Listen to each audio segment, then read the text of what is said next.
Hey everybody, it's JC with Empire Algorithmic Trading, and it is time for Stock Talk, and what a day it was. So let's just take a look, shall we? All right, as always, we're starting with the S&P 500, down a solid 1.59% on an increase in volume. That is the exact of what we want, opposite of what we want to see. But anyhow, we've been in a red zone for 3 days now, continuing to see some selling pressure. It's starting to accelerate off of that volume weighted average price up there. So now we're just in wait and see, right? Let's see how low she can go. The NASDAQ composite down a solid 2.78%. That's a shellacking there. Now, this is a concerning sell-off here for two reasons. One, the NASDAQ composite has been the leading index for some time. And it's important that this low holds and this low holds. And they both got wiped out today. So that is not awe-inspiring. That does not inspire any confidence at all.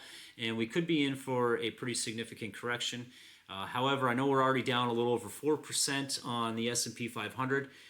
Usually your minor corrections are about 10 to 12%, so we could possibly be halfway there. Hopefully we are avoiding a bear market, but that's yet to be determined.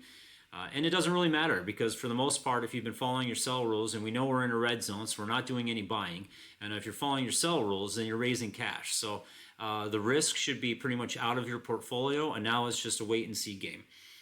Same thing with the small caps.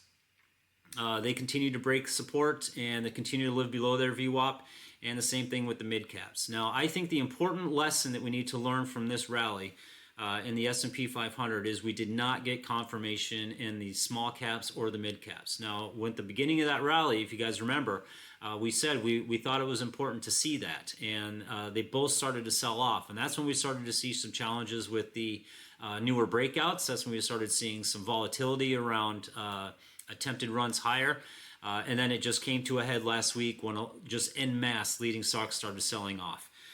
It is important. We had talked about previously that we needed to see the bonds hold in order for the rally to have a chance, and I believe that still. We still need to see bonds. We don't really want to see them continuing to rally, because then that means that the market has a serious concern for growth, and we might be in for something more than just a minor correction, a valuation correction in equities. So we want to see the bonds kind of stabilize a little bit, which we might be at that point in interest rates. But for the most part, if we start to see bonds sell off and a continuing sell off in the equities, then that's the worst of both worlds, and that's the last thing we want to see. We did continue to see sell off in high valued growth stocks, which is exactly what you would expect when you start seeing a correction take hold. So Reddit continued to sell off. It was down 4.9%. It's a good example of why you just don't jump in at the first sign of strength, right? So don't go doing that. Like we said before, now is the time to just sit back and wait and be cautious and conservative as far as your risk tolerance. If you've been following your sell rules, you're predominantly in cash. I know I am almost all in cash. I have some very small long-term positions that I'm holding, but for the most part, I'm predominantly in cash. And there's a couple of warning signs here. InnoData, I shouldn't say warning signs. There's a couple of examples of why. InnoData was a stock we highlighted yesterday. It was bucking the trend. Well, it was off 18% today. It wiped out its entire move from its breakout a couple weeks ago. It had a nice earnings pop there, and well, that's all gone. So in one day. And then same thing with Supermicro. Supermicro was rallying hard. It was looking like it was days of old, right, from last year when it was a rock star in the market. However, it ran right into a buzzsaw at its all-time high VWAP, and this is a good example of why we like to wait for equities to get above those VWAPs before we consider them a breakout and we want to put any money to work. Ambarella, our free stock of the week last week that did attempt a breakout, proves and shows, one, why we want to cut our losses, two, why follow-throughs are important, and three, what happens in bad markets. It had a really solid gap up. It must have reported some pretty good earnings, and then it just sold off hard throughout the day. So that is not a healthy market environment. You should have been out of the stock anyways on its attempted breakout. I know I took a small position in it, and I sold out right away when I started seeing the market sell off, as well as leaders all around, and the stock wasn't following through. So there's no sense in holding it. and I'm thankful for that today. I took a small loss in what could have been a rather big loss. Credo sold off 14% today. Vistra continued to sell off, down another 12% today. Kava Group down 9%. Vital Farms down over 9%. Astera Labs down over 8%. Nvidia, the biggest stock of them all, right? Definitely ruled the world the past year and a half.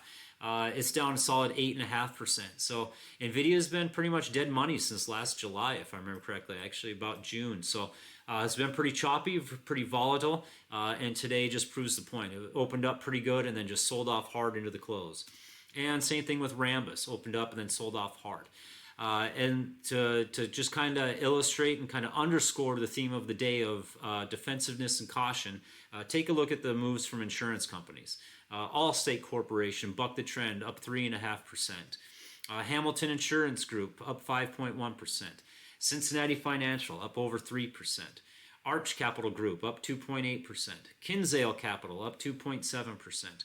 Berkshire up 1.68%, and Principal Financial also up 1.9%. Those are all defensive plays. Those are stocks that are relatively hedged against, basically against bad economies, because they're everyone needs insurance and people tend to not buy those. And they're also good with interest rates as well. So there's a reason why insurance companies are rallying, because they're a defensive play. So you combine the S&P 500 living below its red zone, living below its inner red zone, below its all-time high VWAP. You have the NASDAQ composite breaking important support levels here and here. And then you have continued selling in both the small caps and the mid caps. It is not a conducive environment to risk. So we want to make sure we're staying defensive. We want to stay reserved. We want to stay patient and just wait for the market to turn around. There will be another opportunity. It's not the end of the world. The U.S. stock market is still a bountiful place to look. There are plenty of growth stocks out there. We just have to be patient and wait for our opportunities, and then we take the risk, and then we will see the reward. So until then, we just advise caution until the sellers are out of the way and buyers take control. And we know that simply because of the VWAP and hence the Vwapvision. So as always, you can subscribe to us at patreon.com/Empire Algorithmic Trading. And for more information on our model, you can visit us at Vwapvision.com. And of course, subscribe to our YouTube and smash that like button. All right, thank you everybody. Happy trading and have a good day.